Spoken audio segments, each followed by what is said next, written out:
Welcome to Alexis Bloomer Live, the hottest stage show in Las Vegas. Only on Alexis Bloomer Live, you will hear exclusive interviews with all of your favorite rodeo athletes, as well as live music entertainment throughout the entire week. If this is your first time to join us, we encourage you to tweet at @abloomer11 and hashtag Alexis Live. Without further ado, ladies and gentlemen, please welcome your host, the beautiful and talented Alexis Bloomer.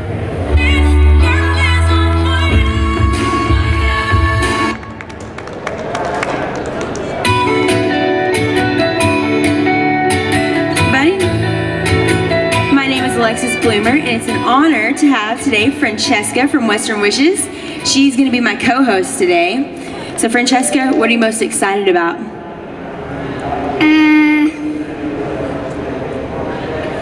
Probably the Cowboys and Cowgirls? Yeah. Okay, well today we have a really exciting show because it's all about the rookies and people that have overcome stuff to qualify for the NFR. No matter their age or anything like that, they still got here. So without further ado, do you want to help me introduce these guys? Yeah? Yeah. Okay. First up we have Justin Davis, professional team roper. Next we have Rookie of the Year in tie-down Caleb Smidt. Rookie of the Year in barrel racing, Taylor Jacob. And then professional barrel racer, Michele McLeod. Here, you can sit here. Sit down.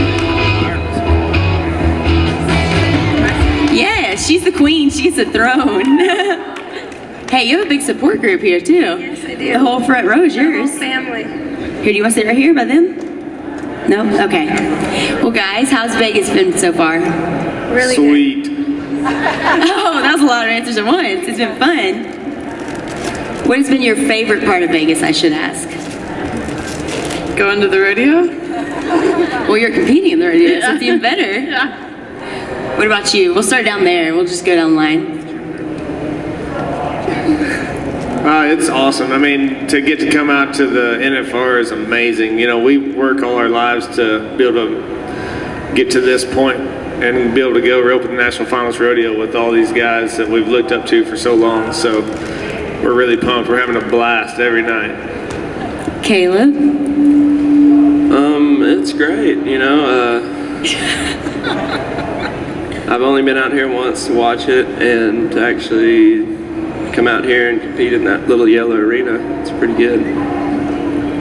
And you, last but not least, the queen? I'm having a good time.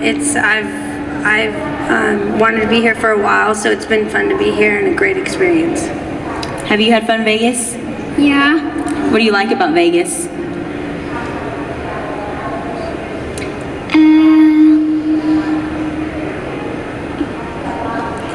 Coming here.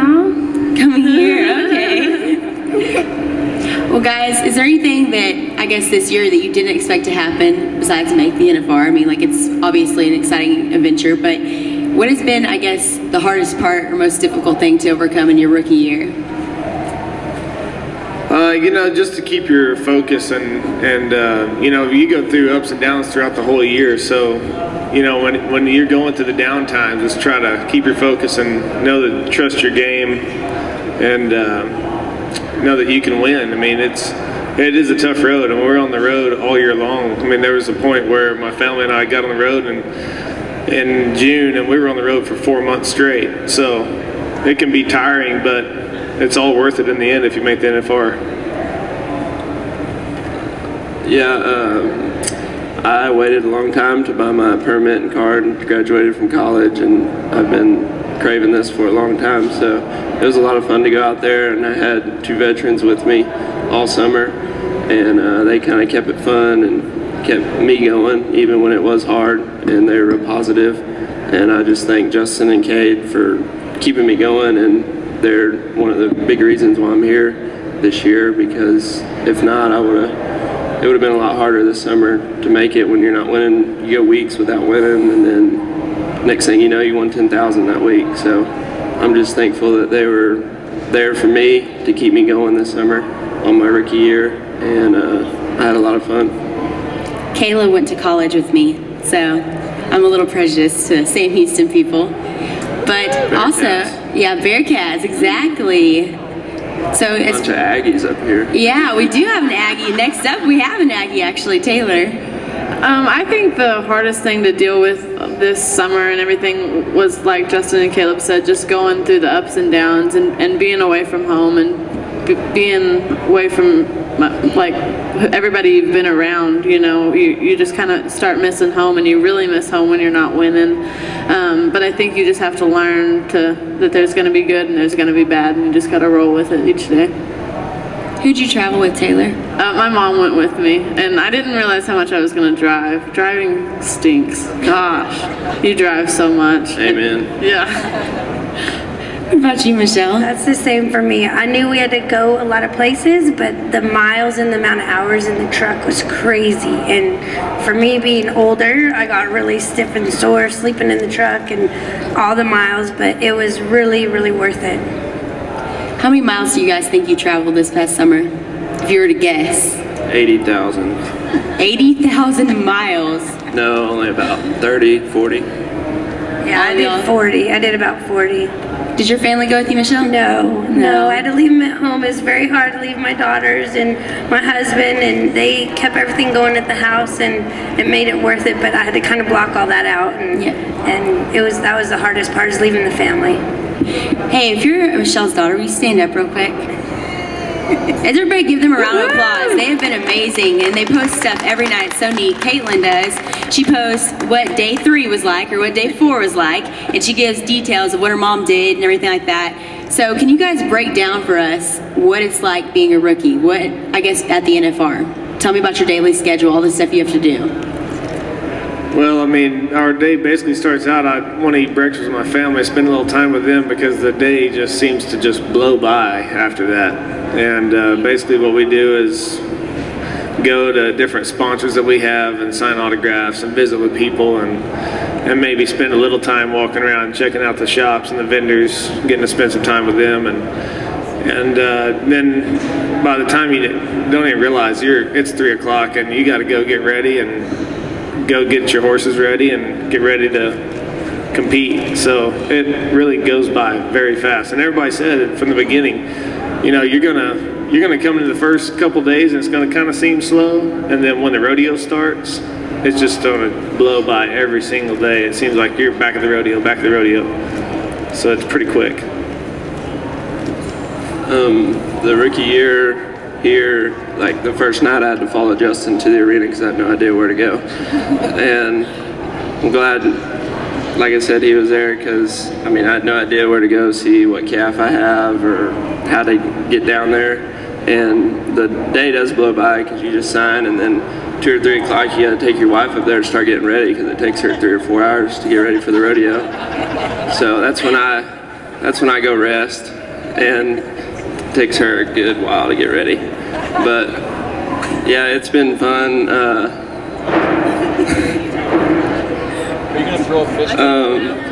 But yeah, being a rookie, I mean, I have no idea where to go, what to do. I mean, luckily Moss was here. He's like my dad, just follows me, or I follow him around, and I really have no idea what I'm doing out here, but trying to win money.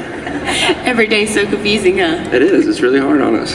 Hey, Caleb actually just got married. How many? It was like a month ago, 2 months ago? A month? Something like that. And this is his beautiful bride, Brenna. And he won Rookie of the Year this year, so tonight he's going to get his saddle and everything in the arena, so be sure to cheer him on. Well, Michele and I hang out a lot, and since we're both new to all this, it's like 2 blind ducks following each other around. It's actually really funny because neither one of us know where to go when we kind of wander until we find somebody we know, and then we follow them. But as far as daily goes, I don't like to wake up early, so I don't do breakfast. Sorry. So basically you wake up and start getting ready. Yep, I wake up and start getting ready, and then it's just full of all our obligations to our sponsors and stuff like that. But what's surprising is I don't see my horses during the day. My mom is taking care of my horse, and I don't see him until I get to the rodeo to saddle him up, which is really different compared to how we are all summer. I mean, during the summer you're you're with them 24/7, you know, you're taking care of them and stuff. So that's something that I didn't expect, to not see my horse until the next night, you know. And it's kind of weird, and I feel bad because I just feel like I'm using him and he's not being my friend or whatever, but it's working, so. It's working, I'd say it's working, yeah. Taylor's also Rookie of the Year for barrel racing, so she'll be getting her saddle tonight too. And she recently graduated from TA&M University. So it's pretty cool. Well, for me, it's the same as Taylor. I mean, we're funny. We'll look at each other, well, where do we go here? And then we look at each other, we're like, we both don't know. So we try to find someone that can help us. But in all, everyone's been really helpful, letting us know where we needed to go and what we need to do. And I'll agree with Taylor. The most part is I don't like being with the horse. I'm used to being with them all the time, so that's been hard. Caitlin's been helping in the mornings.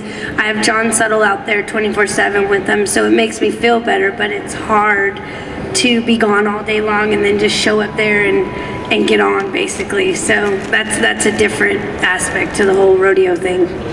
Well, I'm a huge Michele McLeod fan. Guys, she's awesome, and her social media is amazing. You should take lessons from her. Take lessons from my daughter, Jenna. Oh, okay. Well, Caleb and Taylor, you guys both chose to finish college. Why did you guys hold off, I guess, going hard rodeoing until you finished college? My parents. Oh, smart parents. I didn't have a horse that I thought could go, so I guess it just all worked out in God's timing, but I got a good horse when I was about done with school. You know, you can outrope probably any guy here. She's amazing, guys. She's talented in every event. She would get in the box in high school, and I remember guys saying, oh great, we're gonna get beat by a girl again. And I was like, yeah, probably. She's an outstanding athlete in every aspect of rodeo. So I have a question now for Justin and Caleb. Okay, you guys obviously are ropers, but if you had to switch to a rough stock event, which event would you want to do? That's easy for me. It'd be the mutton busted and hope I draw a weak one. Mutton busted. Okay, I think you'd be a little too big for it, possibly. I think the Saddle Bronx really cool. Those guys are really talented, and the bareback riding is just way too rough. I don't think my neck's stout enough to take that kind of whipping. But yeah, the Saddle Bronx really cool event. That would be me. Caleb's like, oh gosh. I don't think they have a rough stock event that would fit me. None of them. None of them? No. You don't think you'd do it? Absolutely not. Well, you have to be athletic to a tie-down rope, too. Yeah, athletic but not crazy. Athletic but not definitely. crazy. Got it. I'd probably, if I had to do one, it'd be the Saddle Bronc. But I could not give you a reason why. I wouldn't do it. You're just trying to make me happy by answering the question. Yeah. Well, you guys are all living the American dream right now. You're getting a rodeo. We'll start here. If you could change lives with a celebrity for a day, who would you pick? Oh my, that's a tough one. Because I don't really like to be out in the public eye, so this has been a big change for me. I'm real quiet and kind of standoffish, so that would be hard. I don't know who I would be for a day. You could be a queen. But guys, look at her bling today. Yeah. She's looking good. This is very wild for me. So my kids are really proud of me and said I'm doing really good. You're doing really good. Yeah. So I'll let Taylor answer that one. Okay, I don't know who I'd be. I would switch lives with Jessica Biel because I like Justin Timberlake. How about that? That's a good one. That's a good one. Yeah. I'd change with anybody that plays golf. It seems like my kind of sport, just slow and easy, and they make a lot of money. Hey guys, Caleb is the most laid-back person I know, and then he'll get in the arena and he's completely focused. I remember one time I walked by him at college rodeo. I was like, "Hey, Caleb," and I was like, "Hey, Caleb." He completely was like blocking me out. I was like, "That's awkward." And I was like, "Well, I don't really know him. I thought it was somebody else. Sorry." And I just like kept walking. Sorry. You get in the zone, focused. Definitely. That's why you've been doing so well, though. Leading the average probably right now. You're doing pretty well. Thanks. Yeah. What about you, Justin? I would be along the same lines as Taylor. I would want to be Ben Affleck because Jennifer Garner is so stinking hot. That's a good one. Yeah, she is. And she has a cute personality, too. Who would you switch life with? Which celebrity do you want to be? You don't know? Which event would you want to do at the rodeo?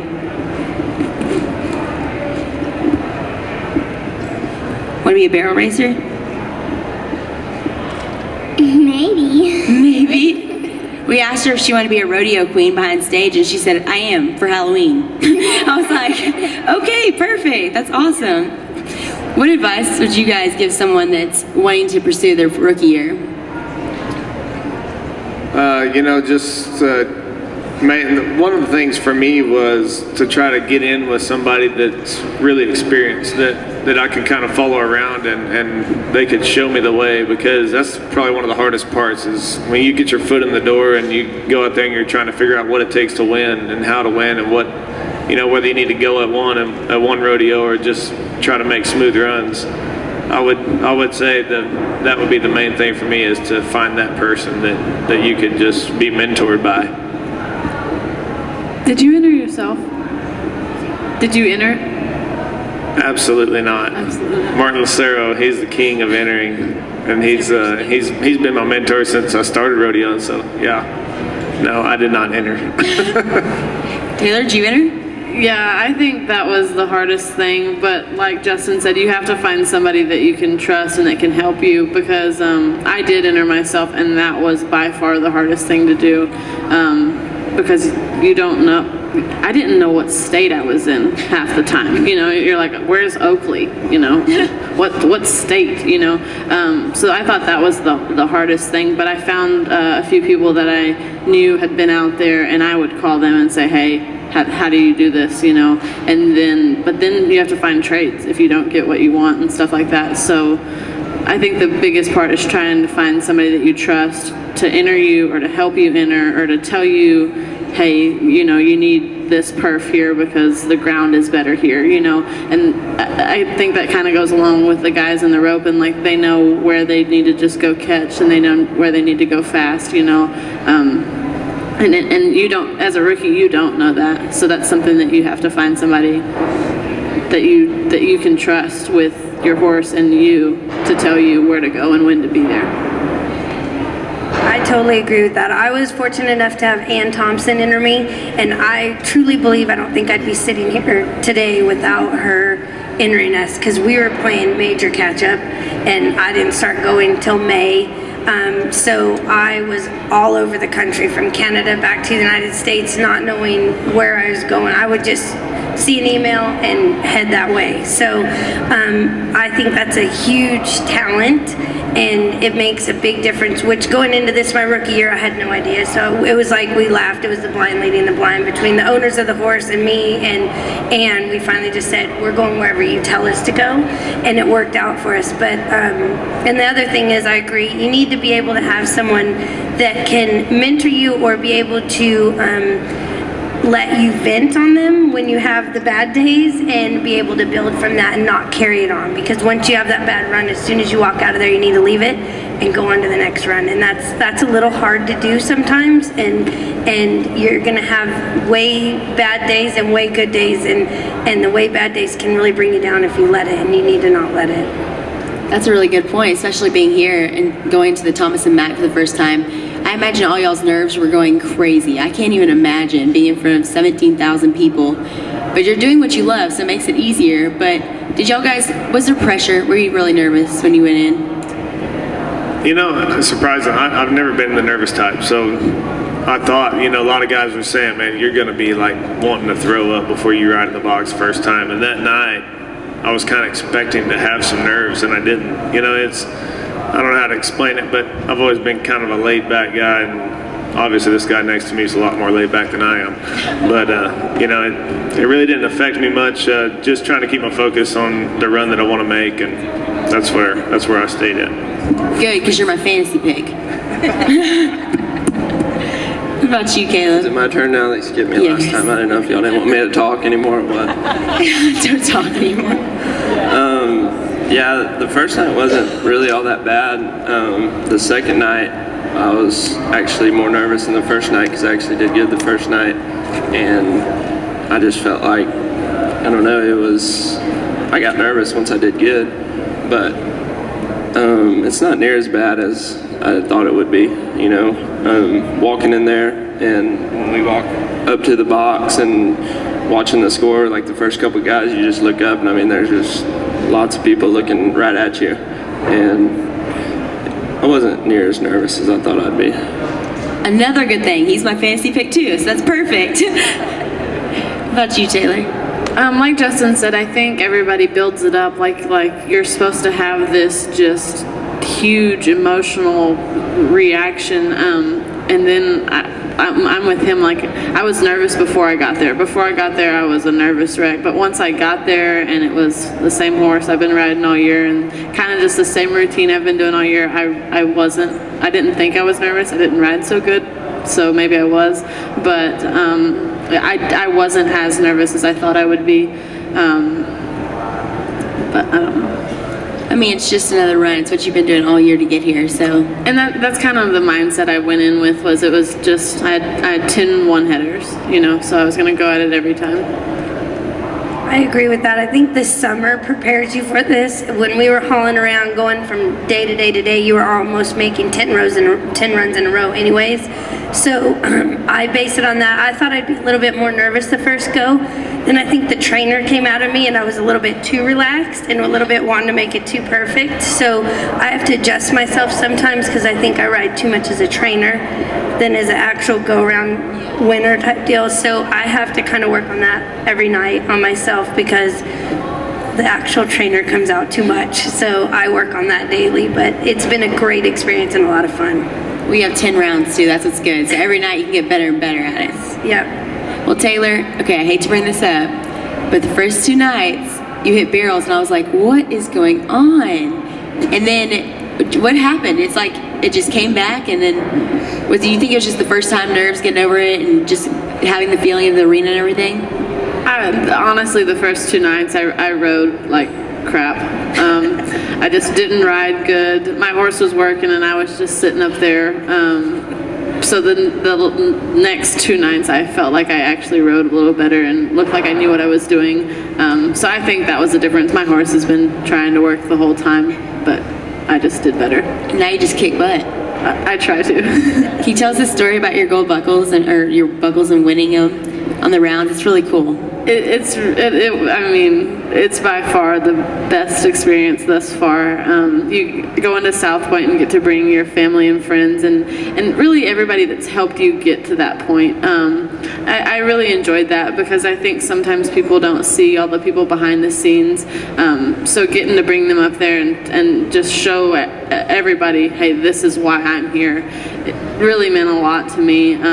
Because I wouldn't be here without all my support group and everybody that helps me. So that was really cool. And just to take that victory lap was awesome.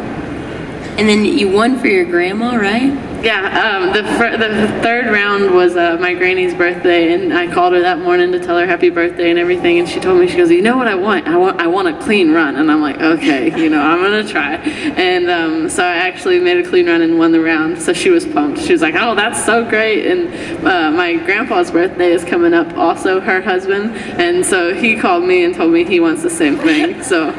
Lots of pressure there. Yeah, win for everybody's birthdays. It's kind of funny, it all happened at once, all the birthdays. They knew what they were doing. Yeah, I guess. Okay, I've always wondered this. When you guys are in the arena, do you know where your family's sitting? Do you see them when you're done? I shouldn't, but my family is right above the alleyway. I mean, like when I run home, I can see them, and I shouldn't look at them. But yeah, and during the grand entry, they have signs and everything, and I know where Caleb's family is too. I know where Michelle's family is. I know, yeah. Yeah. Do you know where your family is, Justin? Oh yeah, they're section 122 right there. Running straight towards them when I leave the box. And I think the funnest part of the first night was the grand entry, running in there, coming in full blast, turning completely around in my saddle so I could wave at my boys, and taking a chance of maybe running into somebody and having a wreck. But it was awesome. You know your family is obviously too. I do. The first day, or the first grand entry, I was real quiet. That was actually more nervous for me, was the grand entry, than actually running barrels. Make sure it's perfect. So, yes. So that night, Lindsay says, why didn't you even wave? You weren't even waving. So every night since then, we run in, and I make Taylor do it. We turn around, and we wave at him, and then we wave at him for the rest of the grand entry. So we make Lindsay happy. She jumps up and down and screams at us, and Taylor helps me make her happy every night. Hey, there's nothing that can beat that feeling, right? Being in the grand entry and looking up and seeing all those people there cheering you on. Yeah, it's awesome. Especially all the Texans. Yes. Sorry. Yeah. Tons of Texans. Yeah, we take up half the arena. Yes, nothing wrong with that. God bless Texas. Yeah. Caleb, do you know where Brenna and them sit? Oh yeah, 114 right at the top. They're right to our left, and they're quite loud. You know what's funny? After your run, we always run to the top, and it's me and Miss Byler. And we're sitting up there, and we're like, "Oh, Caleb had such a good run." They're like, "Oh crap, we have to go watch your barrel racing." So we like run back down. We're like, "We'll meet you back at the top." And ask Brenna every time, me and her take pictures right then, and every time we're like, "Oh gosh, thank goodness it's over." We're watching you and Taylor and making sure everybody's perfect. It's really neat. I got to watch y'all compete in high school, and then college, and now in the Thomas and Mack, which is awesome. Is there any difference competing in college and pro rodeo besides the entering? No, the competition is just a little bit tougher out here. But other than that, no, it's just another rodeo, and it's just a little bit tougher. And you got to step up and do your job. You have to drive a lot more, a lot more. But the competition, like Caleb said, is a little stouter. But you do a lot of driving. So you are saying it was pretty easy in college, huh? No, absolutely not. Basically, they won all the time, so. Yeah, right. Well, Caleb, you're newly married, like I said earlier. Has it been fun coming out here for the first time? You're married and you're qualifying for your first NFR? Yeah, it's great. Brenna, she's my #1 fan, and she's always behind me, whether I do good or bad. You know, if I fall off, she'll be like, you know, it's all right. You got 7 more rounds or whatever. She's really positive. She never gets mad at me or yells at me. Sometimes she should, I guess, but it's already a good marriage right there. No yelling or anything. Oh no, she yells at me for other things, just not when I do bad, when I row. Don't worry, that's to come. Other than that, there's a lot of yelling going on about dishes and stuff like that. But as far as the rodeo comes, she's pretty laid back, and she just likes to have a good time and likes to go and watch. Well, Justin, you have a family too, and you're out here rodeoing. Has it been fun watching your family in the stands cheering you on every night? Oh yeah, it's been fun since the beginning of the year. I mean, my boys they love rodeo, and every place we go, they're like, "Okay, Dad, well, you know, what rodeo are we going to this morning? You know, what can we get the dummy out on a rope?" And yeah, in the stands, man, they're just every day in the grand entry, I turn back and look at them, and they're just standing up, waving their hands, trying to get me to see them, and it's really awesome. Well, you guys have a lot going on, I know that. But for someone like little Francheska here, what advice would you guys give them for going and pro rodeoing? Like the best advice you could think of. Someone, I guess what's advice someone gave you along the way?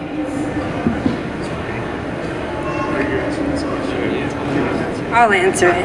Okay, way to go. The You queen have to takes do over. hard work. It takes a lot of hours riding any event in the saddle. Be a better horse person, horsemanship, and I was just taught along the way a lot of hard work, a lot of hours and a lot of hard work. So whatever discipline or direction you go, you just need to do a lot of hard work and focus. And there's going to be a lot of downs and a lot of ups, and you just need to learn to take them. That's rodeo, right? It's always a gamble. You never know what's going to happen. It is always a gamble. Taylor, what do you want to do after you rodeo? After I rodeo, I would like to be an endorsee manager for a Western company. So basically, for say for cinch, I would try to pick the best athletes and the best cowboys and cowgirls to represent the company that I was working for, and then just coordinate those cowboys and cowgirls and try to get them out in the public eye. You'd be really good at that. Just push them. Yeah, I mean that's my dream job. That's what I wanted to do for a long time. So maybe after this, that's what I'll do. Well, with a degree from A&M, I mean your quarterback's not so good, but hey, you have a degree from A&M. That's pretty awesome. Yeah.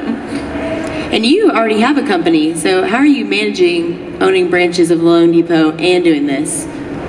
Well, we've actually started working right out of high school. So my dad and I started a company when I was 18, and if it wasn't for him, I wouldn't be able to do this because he's man, when I'm gone, he's got the whole business in hand, and it's always taking care of everything that needs to be happening. So it definitely frees up my time to be able to go rodeo, and that's been a dream for him, for me to go rodeo, and so that's been good for both of us. Well, in rodeo, you have to have sponsorships to keep going down the road, like you said, Taylor, and you have Lone Depot on your shirt even. What advice would you give someone that needs to get sponsors or that wants to get sponsors? I mean, you have to be presentable all the time. You have to show people that you're willing to step out of your way to do things for them, you know, to promote their company. You know, I think that's one of the most important things, is to be presentable. Caleb? Yeah, definitely be presentable and always help your sponsors out. You know, they do a lot for you, and like this week, you know, we have to sign a lot of autographs, and of course we have a lot to do during the week, but you have to take the time to go and please them, because they're the ones that help you get up and down the road, and they're the ones that help you get here. So definitely help them out and do everything you can do for them, because they're part of the reason that you get to rodeo and part of the reason you get to do what you love. I agree, you have to be presentable and you have to give and take, but I think another important thing is to be loyal to your sponsors. I think sponsors look and see if you are being loyal, and that means a lot to the sponsors, to know that if they do sponsor you, that you're going to be loyal to them and try to help them as much as they help you. I totally agree with that, and I think you need to believe 100% in the products that you're being sponsored by. A lot of them I've used for years, and it just kind of worked out because I've been using them and all that. So I think everybody needs to be able to give and take, and just believe 100% in what you're sponsoring and what if they're sponsoring you, and be able to give back to them. You know, my dad always says that if he's going to put his name on someone, he wants those people to know that what they're representing is much bigger than what they are, that they're representing the companies that are on their shirts. He says that for even professional athletes. So we're going to start over here real quick. Can you tell us about your horse? Stitch was 4 months old, and Itch is 21. Itch had a baby, what was Stitch, and when we were at Ocean and we walked cows, my grandpa thought, no, not my grandpa, my uncle thought there was he killed a snake back behind when we were hauling cattle, and me and my mom just kept going and going and going, catching up to my grandpa, saying, "What way do we go?" And then my grandpa said, "Go north!" And then we went north, and there was lots of cows going the other way. So me and my mom just head that way, try to get those cattle on the other side. On the other side, we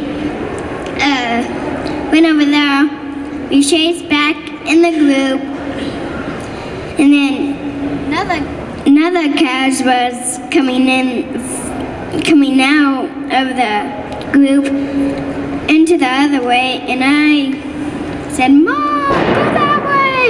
And then we just running quick till they went to the gate, and we chased them back, and then Trent went and opened the gate, and we chased them in the gate. My sister was on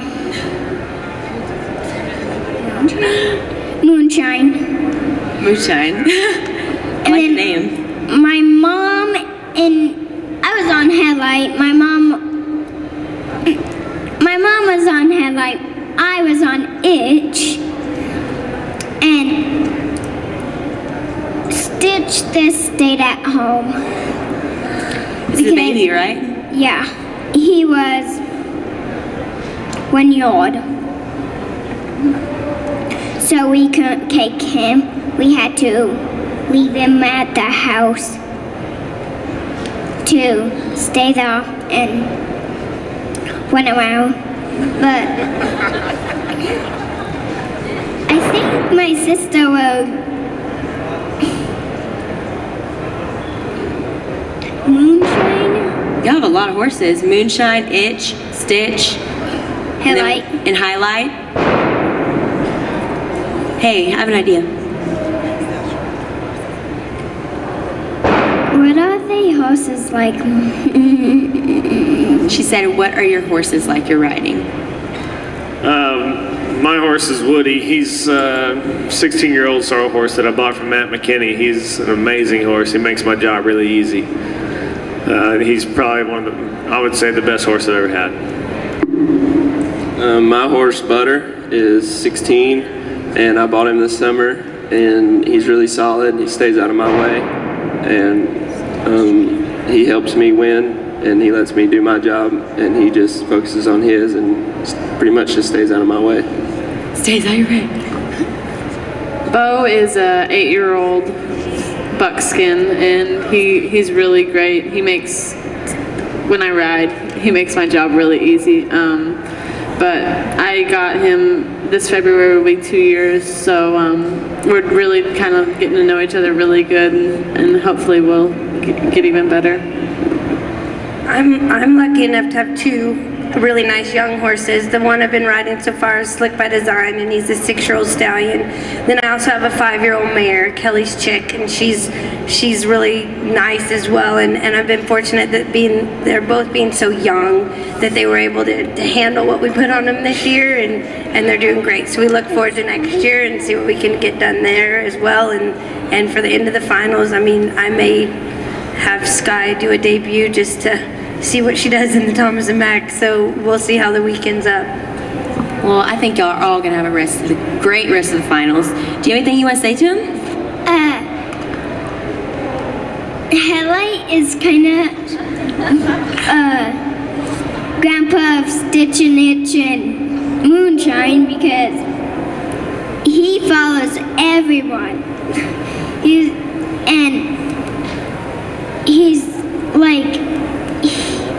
He's not like kind of like see very good because he has like the sun is shining white in his eyes.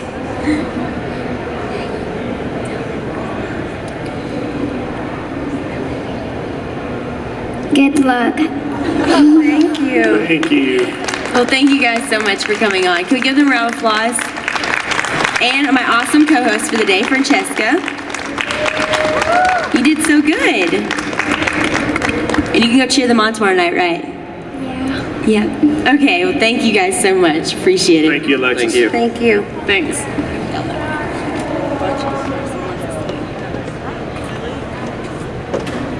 Oh, wait, 1 minute. Hey, Francheska, you told me that you're a big fan of Court Shear, so we brought him here to see you. Do you remember him?